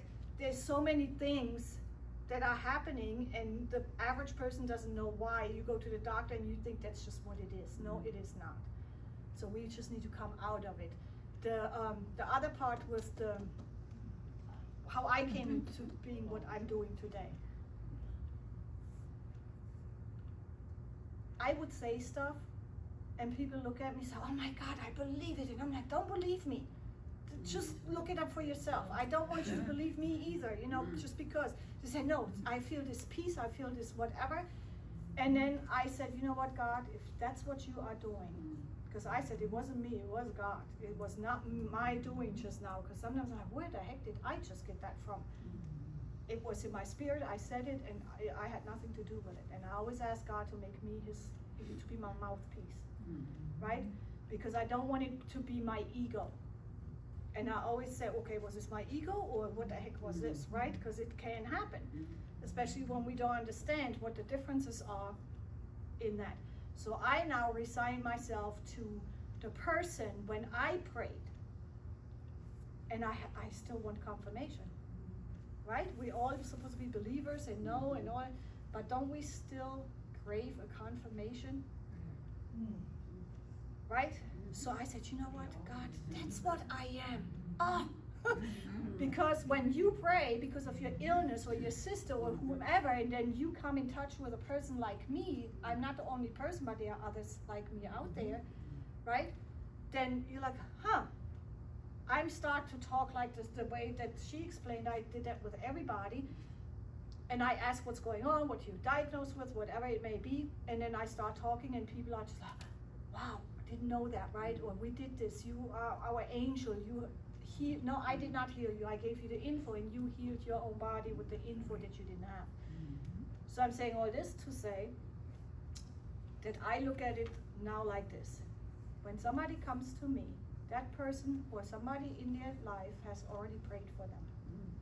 I'm the confirmation. So you prayed, God sent you my way, and you need to hear the detailed part out of my heart and whatever His Spirit it is in me. That's how I now I'm like, okay, that can make sense to me without people. I have people say, oh, you my doctor. No, I'm not your doctor. Please stop saying that, because I don't want to be sued and people say I'm practicing medicine without a license. You know, because that is also stuff that happens to people like me, where stuff is being said, like, it's not what I said, you know. But when we plant the seed, like you leave today, and when you text me, I didn't bring the flyer with the documentaries. Oh. Did you watch them all? No. See? But you're gonna Too overwhelming. No, but it's not. It can be an evening, even here, you know, just to watch it, and I come and I explain whatever it needs to happen. But when you watch those documentaries, you're gonna have aha moments. You make it angry, you make it sad, you may start crying because, oh my God, I'm so stupid. No, you're not stupid, nobody knew this. I didn't know that, right? But use it and then plant the seed. Hey, husband, you know, this is what I learned, this is what I would like to do. Watch this documentary with me. You know, plant the seed and then pray, God, do whatever you need to do with my loved one now, because you got to step back. Because you're going to make your own self sick because you're so worried and they're not listening and da-da-da-da-da. They need their own breakthrough. They need their own falling on their knees and say, God, what are you doing in my life? Why am I praying and nothing is happening? Or whatever it may be, right? Where they get their surrender and they get their moment with God and they go from there. But I need to stop, I think. I can go on forever if nobody stops me. But text me. I had the thing go around. There are some flyers that I have one flyer with this with the class 2 for the healthful touch. It is really, really, really, really powerful. Anybody can learn it. It does not have to be a gifted person. Anyone can learn it, and then you can apply it and teach it to somebody else to just spread the word, right? The good news. It's not just the good news of God and Jesus. The good news is everything. That's how I feel. You know, we just share and give it to everybody. Then there's one where I have reverse your diagnosis naturally. Really? Right? Yes, and then I have certain stuff. I'm gonna give that flyer out, and it has my information on here, my prices. You can put your own thing together. You can have classes, put your own classes together, and we go from there. One more thing with the products. When you have certain supplements, even in the natural field, they are not all good supplements. You go for your turmeric for pain. If you flip it over and you have silicon dioxide, magnesium stearate, potassium sorbate, all these other things in there, they are toxic chemicals and you should not consume them. They are allowed to put them in as fillers. In the front, is it all natural? No, it is not, right? And then look for non-GMO stuff, non-genetically modified foods, right? So in Germany, in certain countries, they are not allowed anyway. It's only allowed to grow green roses. You know, they're allowed to modify stuff like that, but not foods. But certain countries are. This one is a big country. So when you then look at your herbal supplements, there's so much stuff even wrong with that stuff. And they're making money off of you on that. So I always, and anybody that ever met me, we're gonna have oregano oil, right? We have the systemic enzymes, which has been used in Asia and in Europe for cleaning out the arteries, to clean out scar tissue, which we all have. It is natural, all natural, and you don't stay on this stuff all the time. You have probiotics and digestive enzymes, but you're not staying on there. You're doing it for 1 to 2 months, depending on what it is, with the probiotic and digestive enzymes. So probiotic helps to get you the good gut bacteria back because of the medications and antibiotics and all those have destroyed our gut, right? And the foods that we eat. So now we are bloated and we have all kinds of other issues going on. We can then also do a digestive enzyme to figure out, a lot of people have GERD. You drink water or juice or whatever you're drinking while you are eating, you are diluting the digestion and the digestive process. Because when you put your food in your mouth, you chew, saliva comes out. That's why we're supposed to chew at least 20 to 30 times. The saliva has enzymes. Those enzymes tell the stomach to create the stomach acid, right? And it also tells the brain to signal the stomach to make the acid. But it also then helps to break down certain foods. When you drink, right before, during, and after, what are you doing? You're diluting the process. So now doctors, you're gonna have all these issues. They tell you you have acid reflux. You have too much acid. That's not even true. You don't have enough because you just diluted it. You're also thinning your stomach lining when you do that. So now you go to the doctor, they gave you what? All this other stuff. And that causes cancer or polyps or other things again in your body. It does. You know, so the Nexium and all those things, ranitidine and Xantax and all these things, they are horrible medications. But when you know that these foods were not meant to be eaten anyway, that's why your body is reacting, right? So I can even have an issue if I eat fruits and vegetables, if I drink water before I do that, because it's diluting my stomach acid and everything. But if I know how that system works, I can do better. If I eat the bad foods, lactose, milk, everyone says lactose intolerant. No, you're not. You're not lactose intolerant. You're not supposed to consume it. You're not. What animal kingdom does the baby go to the adult mother, cow, or whatever to still get their milk? That's right. They don't. And here in this country and other countries, we talk for our bones. No, it breaks down your bones, right? And it creates all kinds of other hormonal disturbances in your body, like the little girls with the big breasts. And I'm gonna say this because we're only girls now. Oh, but we are on camera. Oh, I forgot about that. Okay, so, okay, little girls look like grown women, right? And I'm gonna tell you something. I always had acne and stuff going on, and these things here, they're bigger than. But my sisters don't. They had beautiful skin and all this stuff. Guess what they didn't have? They didn't have my grandma loving me so much that she gave me all the yogurt and all the milk for my cookies and all that stuff. Because I was always at my grandma's and she gave me the puddings and everything, and I loved all that stuff. And she kept, but she didn't know. Right. If she would have known, she would have. But I had really bad acne, and then these things. But even then, it was already the hormones, right? I didn't know that. Now you look at kids or women, you know, it's like we have a hormonal imbalance across the board. We have endometriosis, PCOS, all those things. But we can reverse it. With systemic enzymes, it gets rid of that scar tissue and everything that's created. The scar tissue becomes the actual center of where other stuff can grow. Parasites, bacteria, right? All that becomes a tumor because the body encapsulates, that becomes the tumor. We keep feeding it and we don't even know. Yeah. But when we know, we can stop, we can break it down, give the body, the immune system the strength to fix it by sending the antigens and everything, and then we heal. Then anybody have any questions? I know. Like, shut up. I don't even know what time it is. I keep looking at this time. I'm like, what? This thing doesn't even work. What time is it? 12:02. Huh? 12:02. Oh my God. But you know what? The person I am, I told my client I'm probably going to be 30 minutes late. But I need to go. But if you have any questions, even now, you know what? Anybody have any questions right now? If you have any questions, please reach out.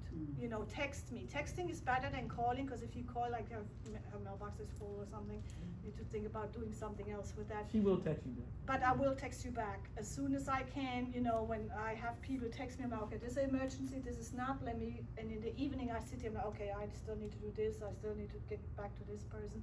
And when I do research, when people want my information, I will send it to you, whatever I find, or the classes, whatever I have coming up, I will send it to you. That's why I ask for everyone to sign in.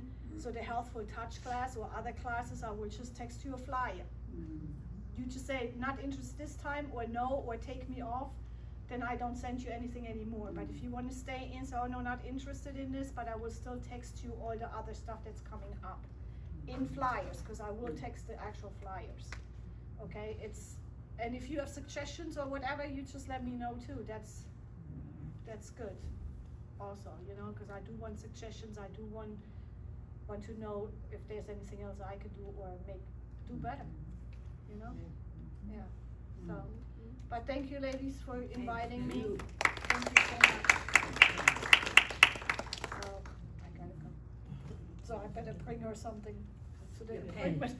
Your My pen. pen. Where did I drop that? So, but the flyers, I'm gonna give you the flyers real quick. This is that. Thank you. I think I already texted you this flyer. I have it. I have it on my phone. Oh, yeah, I see it. Actually, see, the Healthful Touch works, and of course dehydration. You have to figure out how much water everyone needs to drink. Because it's half of your body weight in ounces of room temperature water. Not the 8-ounce classes, it's not a gallon. It depends on your weight. Yeah. Oh.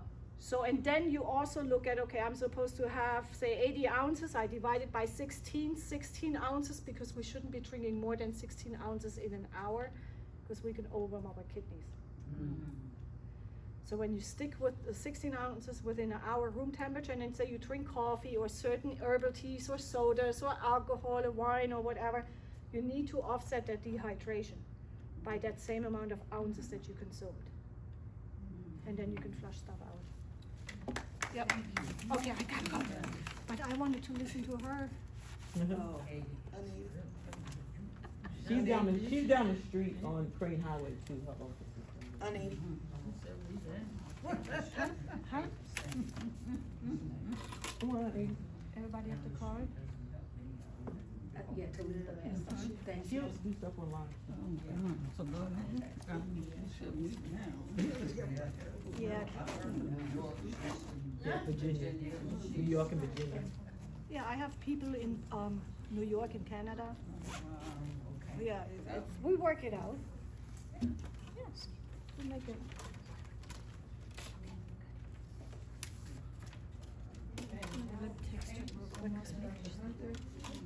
She's not doctor. No, I'm not.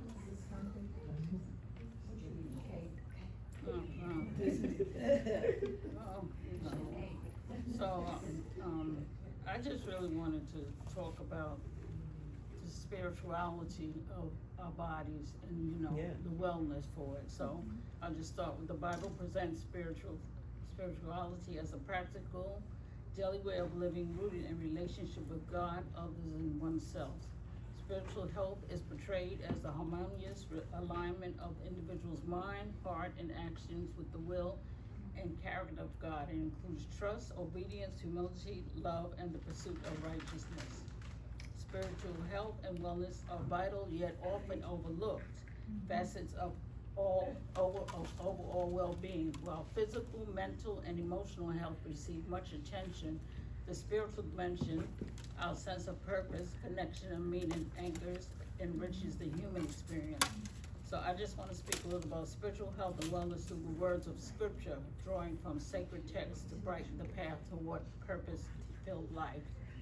Spiritual health can be described as a dynamic state where one's beliefs, values, and actions harmonize, fostering inner peace, the ability to recover or adjust to change, and a sense of belonging to something greater than oneself. It is not confined to religious practice, but encompasses openness, gratitude, purpose, and a deep connection to both the divine and humanity.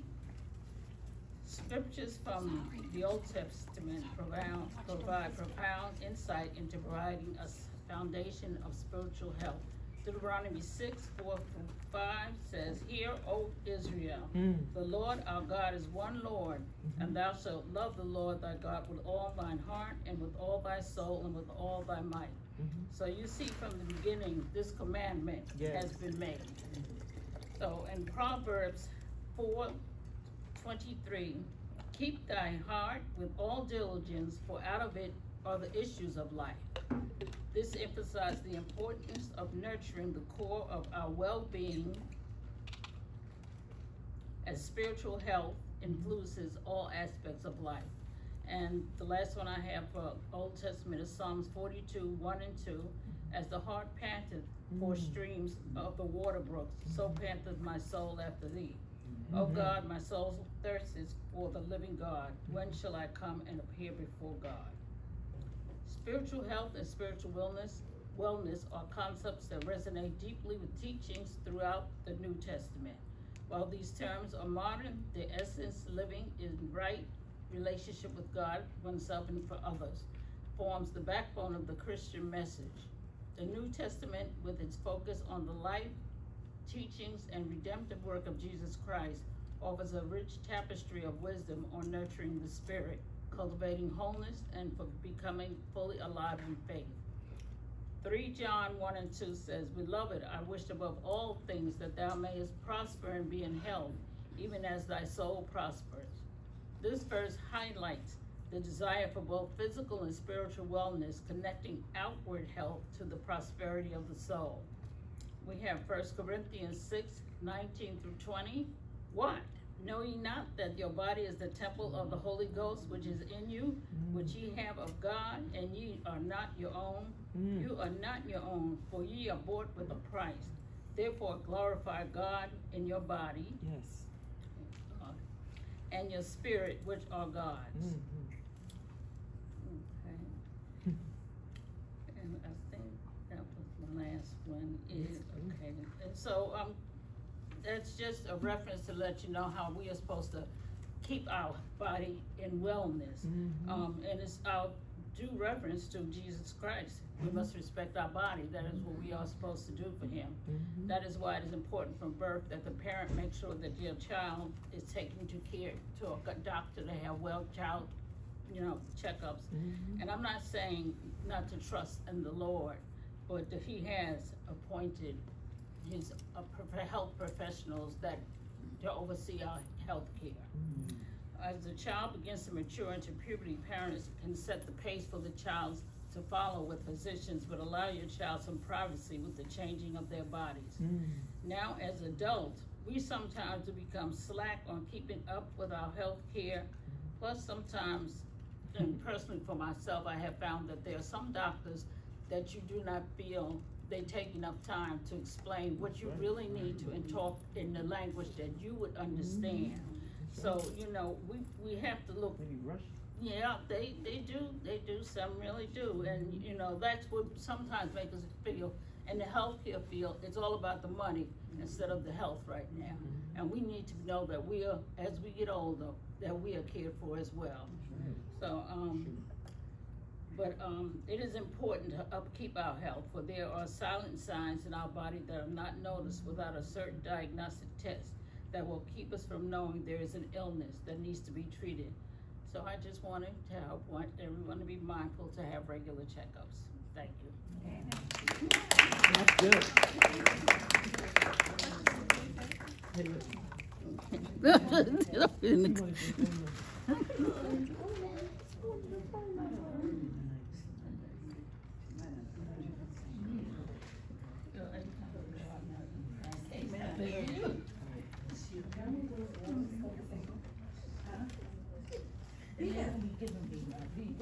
It was supposed to be for you.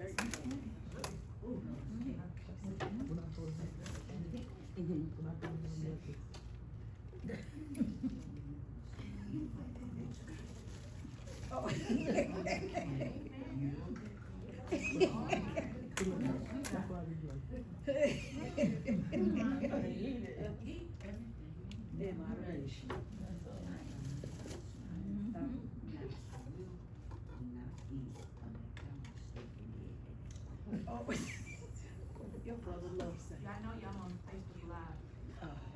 All right, I can start while she's doing it. All right, so I wanted to start off with a scripture, Proverbs 17:22. A cheerful heart is a good medicine, but a crushed spirit dries up the bones. This verse emphasizes the positive impact of joy and physical health. So just a little bit about myself. Since I moved here in 2028, I landed myself in 2008. 2008. Yeah, sorry. 2008. I don't do this. I don't public speak, so I'm a little nervous. Okay, so I found myself in the health field, something that I never thought I would end up in. And it was urology. I did not know what urology was, no nothing. At least it was like, just fill out application, whatever. Get a job. And that was the one thing, and she asked me twice, did you send your resume in? I'm like, yeah. And she asked me like 2 days later, like, did you hear from him? And I'm like, no, I haven't. She was like, that's all right. Get your resume. We're going to drive up there, because it was across the street. So I went in there and I asked or whatever. And they set up the interview. I talked to somebody, and next thing you know, I got a call like literally the next day. So, and I got the job or whatever. So I'm sitting here and I'm like, what is urology? I didn't even look it up to see what it was. So I Googled urology and I'm looking, I'm like, oh, okay, this looked interesting. So there, I was there for, I'm still there, but I started off as medical records, checked out, called in prescriptions. So it was never like a dull moment ever there. It was new to me, because there were certain things I'm like, oh God. Like, and people were just blunt with what they needed. They needed certain medications for certain things. So that was interesting. And then I found myself landing a role with, well, all urology. We deal with anything from like the abdomen below, bladder, kidneys, prostate, cancer, kidney disease, you name it, we do it. So I landed my role in surgical posting, which was, like I said, we do all things urology. However, my doctor, his lane was kidney stones. That was very interesting, because I've never seen so many people, like a huge community of people that constantly get kidney stones. So from there, from working in urology, I cut out a lot of stuff. I don't drink soda, teas, coffee. I limit myself But even with that, when I start to feel like a little dull, achy pain, I start dousing water, like cleansing my kidneys. It's very important. I've learned how important it is to flush out your kidneys, take care of your body, especially women.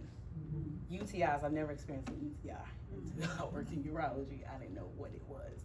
And luckily for me, you know, I could go run my own urine and test it and see what it is, right? So a lot of things can cause UTIs, what you eat, what you drink, not flushing out your kidneys, not drinking enough water. So I kind of like stay on the path with that. I haven't had one since. So I'm real lucky. Like even with my daughter, I be like, no teas, no this, no that. Like if she'll have it, it's because she was away from me and she was like, I had it. I'm like, all right, a UTI you do not want because kids have them too, babies. And there's nothing that they can do. When that urine back up into your kidneys, it is over for you. And it's painful. So in my role of doing the type of procedure that my doctor specializes in is called the PCNL. It's short for percutaneous lympholephrology, which is, one second. So to break it down what it is and what they do.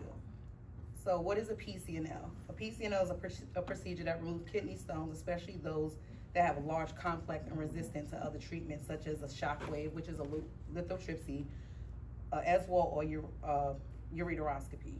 9 times out of 10, everybody that normally get the 2 less invasive procedures because it's not so much as bad as the PCNL, they opt for the ureteroscopy or the ESWAL. The ESWAL is where pretty much like you're placed on your back, and there's a machine that pretty much beats up your abdomen and breaks down the stones so you can kind of pass it.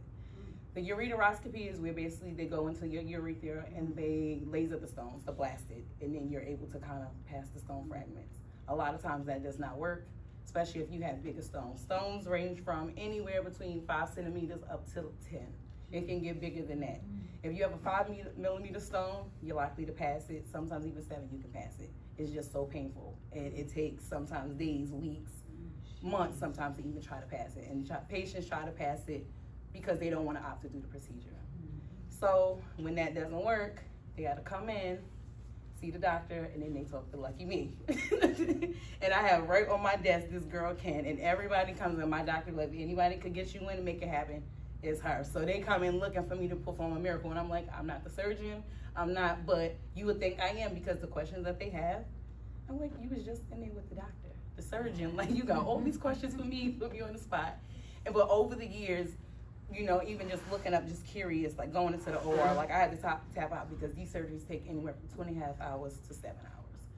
So standing there and looking, but it's so interesting and cool. So for me doing that, I was able to explain to the patient what exactly it was. So it was beneficial for me as well as, you know, patients come in, they want to be kind of coddled a little bit. You know, their nerves, they come in, they're already nervous, so they looking for me to, you know, keep them from jumping off the ledge a little bit. They'll go home and think about it and call me, and I'll be like, you Googled, didn't you? And they'll be like, yeah, I did. I'm like, don't Google. Don't even read the pamphlets. Like, if you read the pamphlet, it's scary. But, you know, luckily that the doctor that I scheduled for, this is what they specialize in. So now it's a group. So that's become my lane, kidney stones. So with that being said, it's important to have your water take a whole lot because that flushes out your kidneys.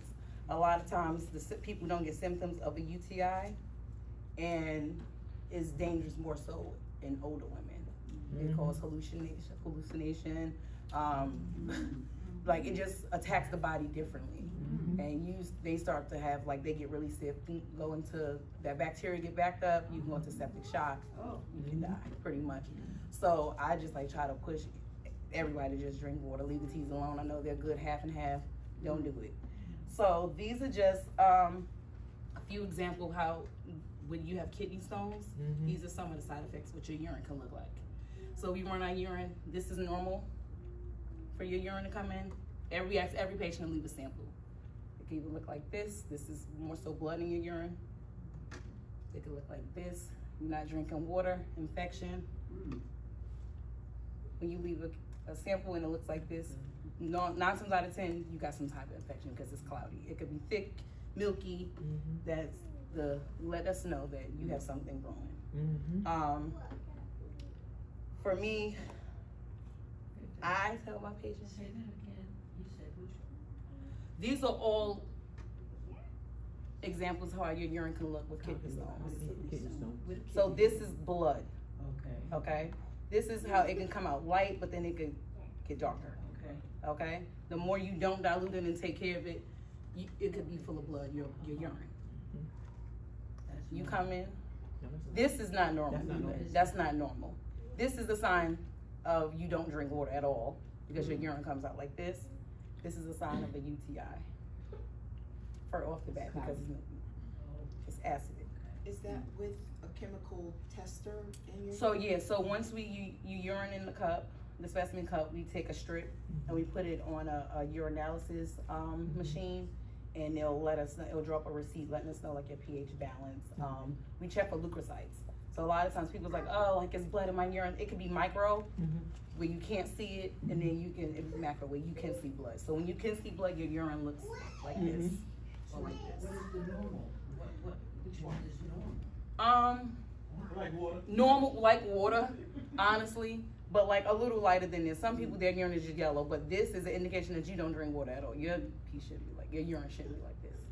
It's dark. Okay. So you need to consume a little bit more water. Okay, medications cause your urine to turn?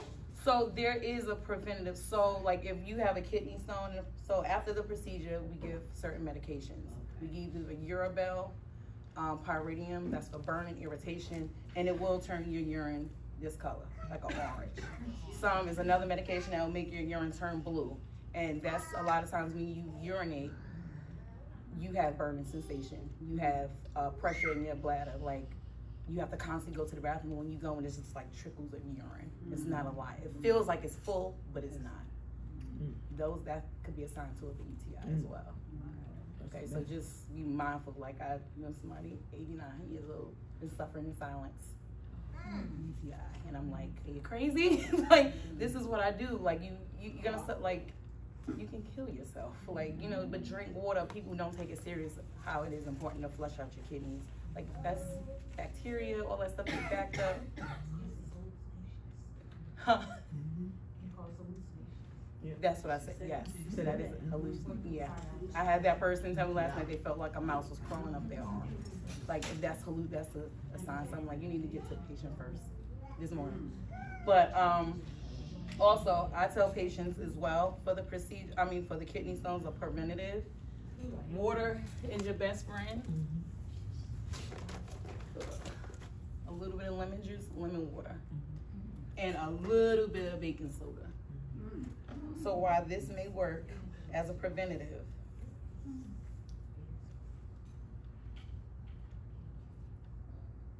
okay. So drinking lemon water may help prevent kidney stones, especially calcium oxalate stones. So once the doctor you have the procedure, we take the stones and we collect them, and we send them out to a lab. What the lab do is assess like what caused you to create these kidney stones. So it could be sodium, it could be calcium, it could be a mixture of different things. So when you come back for the test, for your results, he'll tell you a whole list of like, stay away from this, stay away from that, pretty much stay away from everything. Anything, it could be greens, it could be spinach, hot, spicy food, dairy, it all can collect and become a cluster of stones. So you just want to figure out like what is causing it. Some people, when you generate them one time, you end up, your body just start generating them over and over and over and over and over again. And that's just a way of life. Some people get lucky and they don't. It contains citrate. Citrate can inhibit stone formation and may prevent existing stones from growing larger. Some research suggests that consuming a half a cup of lemon juice concentrate diluted in water daily can increase urine citrate and reduce kidney stone risk. Lemon juice may also aid in a dissolution of smaller kidney stones. Baking soda can also be used as an alkaline urine to reduce acidity in your urine, which may help prevent uric acid stones from forming and growing larger. It can also be prescribed by a healthcare professional. Studies also suggest that baking soda can increase urinary citrate and your urine pH, which may benefit patients that generate calcium stones and uric acid stones. So this is a preventative that I tell patients, but I don't know why the doctors, they really don't. But again, like the lady was just touching on, everything is a money grab. You have the drug reps that come in with medications and they want them to push it. So a lot of times, and they're expensive. Not even like the coupons that we have, you take them and either it don't work or it's some kind of like gimmick with it, and they can't afford it. So now they're calling me like, yeah, I can't get the medication. And I overheard one of the doctors that I used to work with, Dr. Abbott, and he would tell patients that, like, you know, a little bit of water, baking soda, and I always kept that in the back of my mind. So when patients come in, at least I have some type of information. I don't know what to tell you, just stop drinking. But I do advise them to do that. And they were like, wait a minute, I've never heard why he didn't tell me. And I was like, I have no idea, but I know it is a preventative. So start doing that. And patients do say that they find it that they generate less stones. And if they happen to, they're able to pass it. They don't have to come back and have a PCNL procedure. So that's interesting as well to me. So I drink lemon water like every day. I drink coffee. I don't do soda, but I do coffee. And what I do is when like I said, if I know I've had too much caffeine, like I'll start to have a dull, achy pain, and I'll start just drinking water, and it'll go away. To be honest, I probably got one. We all probably got one. A lot of times, kidney stones are accidental findings. People who have kidney stones for 20 years, 15 years, 30 years, and don't even know. The size of the stone, it just floats around in the kidney. Until it try to find its way out, trying to pass, and then it gets stuck in delage. Now you gotta come in, you got a hydronephrosis in your kidneys, you gotta have a nephrostomy tube placed, you're not put to sleep. It's all these things that, and people's like, I went in for a broken rib and they found it on a CT scan. Like, it's so amazing how it can hide, you just never know. So I guarantee, like, if we go get a CT scan of our abdomen pelvis, you probably got some floating around. So if you ever feel like a dull, achy pain in your lower back, you know, it could be a possibility. It may or may not be, but it could be also like signs of UTIs and stuff like that. So that's what I just wanted to bring awareness to, kidney stones. Watch what we intake. Our water intake is important. And yeah, God bless you. Thank you.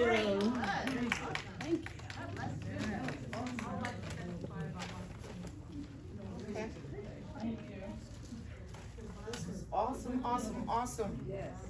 So, real quick, so we talked about what holistic health, natural health, remedies, and then Joyce, God keeps Jesus. That's all right. At 80, spiritual.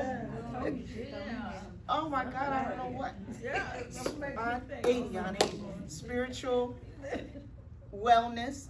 And so what we want to do before we get ready to close, we just again want to talk about making sure with all this information that we did receive that we maintain self-care. As I was saying before the different presentations, we have to take care of ourselves. We have to be aware that stress, we talked about stress, comes from taking on too much a lot of times, more than we can handle. We are made to feel guilty, as I said, for saying no.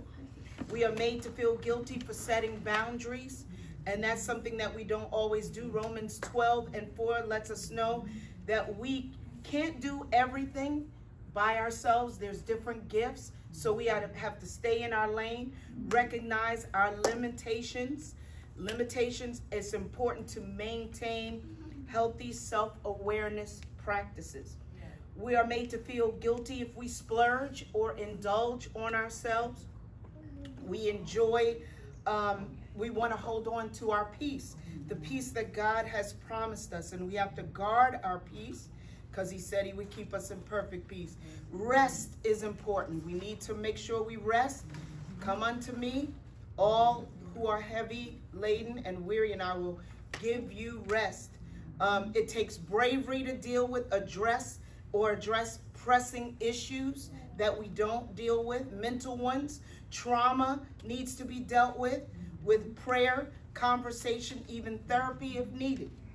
And so a lot of times, as they were saying, our addictions are avoidance, self-soothing behaviors that stem from issues that we have not dealt with. So we need to make sure that we take it to the Lord and that he will help us deal with how do we deal with needing to take care of ourselves, self-care. And so I like the quote, when we invest in strengthening our body, mind, and spirit, we will live fuller, balanced, and more joyful lives. Most importantly, we can better serve those we are called to serve. Practicing self-care involves recognition that we need God to lead, sustain, and guide us in each step along the way. Now, what I have here is I have some questions, and I'm going to give each of you randomly a question, and I want you guys pick the question, just randomly pick a sheet, and I would like for us to answer the question that you get. Oh no, it's about bravery, about self-care. We in school.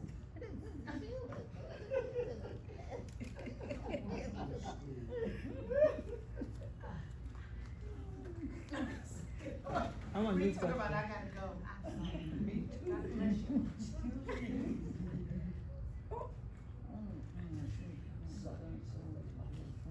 Should we turn the thing on?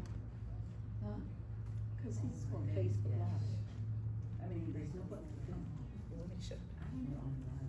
Do you want them to go up to the front to answer the question? Oh yeah, they can, or they can. It's still. So, is it Dead time. Okay. So once you have come up with your answer, please, if you would like to come up to the front and respond. Okay. So everyone has a different question. I want a new one. You want a new one? Okay.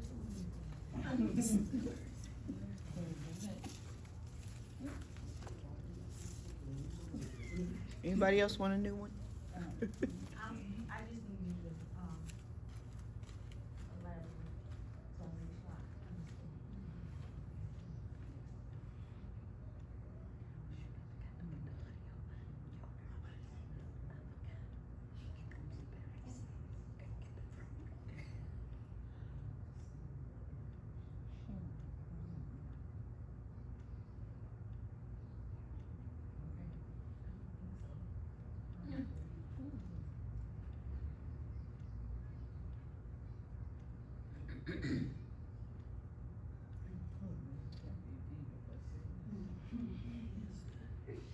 All right. Did they turn the camera? So if anyone has number one,